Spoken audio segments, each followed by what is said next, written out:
مرد کو جیسے کہ یہ بدنام کیا جاتا ہے کہ 4 شادیاں ہیں، ہوس کے لیے ان کے یہاں یہ سارے راستے ہیں. مردوں کو 4 شادی کی جو اجازت اسلام نے دی ہے تو کیا یہ واجب ہے؟ واجب تو نہیں ہے. واجب ہے کہ مینڈیٹری نہیں ہے کہ تو جا کر کے 4 کرے ہر مرد، اور ہر مسلمان 4 کیا ہوتا تو بیچارے تم کہاں رہتے. یہ تو جواز کا دروازہ ہے. صحیح. کیونکہ پیدائش کے اعتبار سے اور تعداد کے اعتبار سے دیکھا گیا ہے تو مردوں سے تعداد میں عورتیں زیادہ ہیں. صحیح. اور پھر یہ بہت سارے مرد وہ ہیں جو معذور ہیں، شادیاں نہیں ہوئی ہیں، تو ان کے مقابل میں جو عورتیں بچ جاتی ہیں ان کو گندگیوں میں جانے سے بچانے کے لیے کیا یہ بہتر نہیں ہے کہ ایک عورت تمہاری اور بیوی بن کر کے زندگی گزار رہی ہو تو دوسری ایک عورت کو زنا کے اڈے پر کیوں چھوڑا جائے؟ اس کو بھی تم ملکہ بنا کر کے رکھ سکتے ہو. کیا بات ہے مفتی صاحب. یہ تو حقوق دینے کے لیے اسلام نے یہ راستہ رکھا ہے، سبحان نہ کہ ہوس کے لیے. کوئی بھی عورت اسلام میں اس بات کو یاد رکھیں ہمارے ہوس کا نشانہ نہیں ہے. یہ کفار و مشرکین آج کے سوشل میڈیا میں باندیوں کا مسئلہ لے کے آتے ہیں جی کہ اسلام میں باندیاں تھیں. ارے باندیوں کو ختم کیا ہے اسلام نے.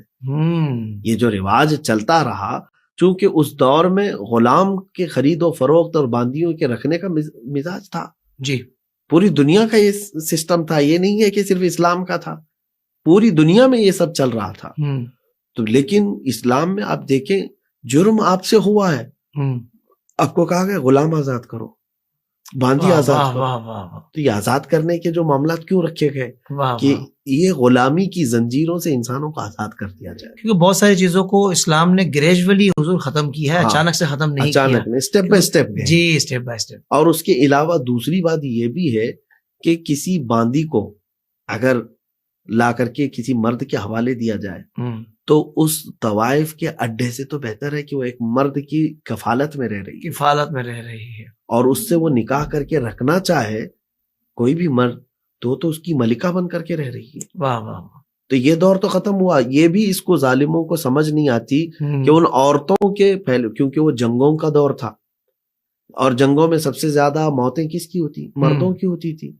اور جب اتنی فوج لاکھوں کی تعداد میں مر رہے ہوں تو ان کی جو بچی ہوئی بیوائیں ہیں وہ کہاں جائیں گی؟ جی. تو ہم باندی بنانے کی بات نہیں کرتے، لیکن ان عورتوں کی بھی تو خواہشات ہیں، ان کی اپنی زندگی ہے.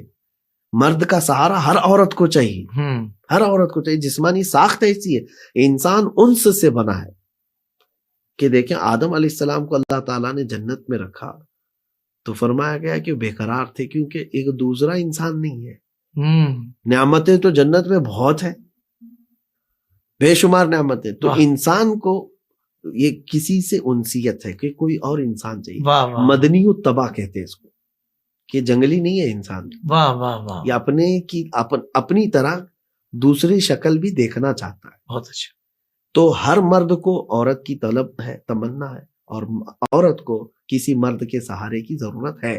صحیح. زندگی یہ ساتھ چلتی ہے. اور جو یہ دعویٰ کرتے ہیں نا کہ ہم تنہا رہ لیں گے کچھ، تو یہ تو تمہاری مرضی ہے لیکن انسان کی فطرت کے خلاف ہے. بالکل صحیح. انس سے بنا ہوا ہے انسان. اب چلے میں اس بات کو کمپلیٹ کر دیتا ہوں، مکمل کر دیتا ہوں کہ عورتوں کے حقوق کے سلسلے میں جس طرح کی بلند بانگ دعوے کرتے ہوئے اسلام پر یہ الزام لگاتے ہیں کہ باندیوں کا اور 4 بیویوں کا، میں نے آپ کو بتایا یہ ان عورتوں کو ان بڑے تباہیوں سے بچانے کے لیے جہاں وہ جسم فروشی کے عام دھندے پر چلی جائے اور اپنا گھر چلانے کے لیے جسم بیچنے پر مجبور ہو جائے، اس سے بہتر ہے بلکہ ضروری ہے کہ اس وبا سے عورتوں کو بچانے کے لیے اسلام نے یہ دروازہ رکھا. اس کو ان ظالموں نے وحشی پن اور ہوس پرست کا نام دے کر کے اسلام کو ٹارگٹ کرنے کی کوشش کی ہے. اب آگے بڑھتے ہیں کہ کیا اسلام نے یہ اجازت دی ہے، دروازہ کھلا رکھا ہے، عورت کے حقوق کی تلفی کی ہے یا اس کا نقصان؟ بلکہ قرآن میں تو صاف رب تعالیٰ نے فرمایا ان خفتم اللہ تعدلوا فواحدۃ، اگر تم عدل نہیں کر سکتے 2 کے درمیان، دوسری کی سوچنا بھی مت، پھر فواحدۃ، پھر ایک ہی ہے. اللہ اکبر. تو یہ 4 کے والے جو الزامات ہیں نا وہ تو ہر مرد کو یا قرآن پر اگر عمل کرنا ہے تو خالی یہ نہ دیکھے کہ 4 کی اجازت ہے، یہ بھی دیکھے کہ عدل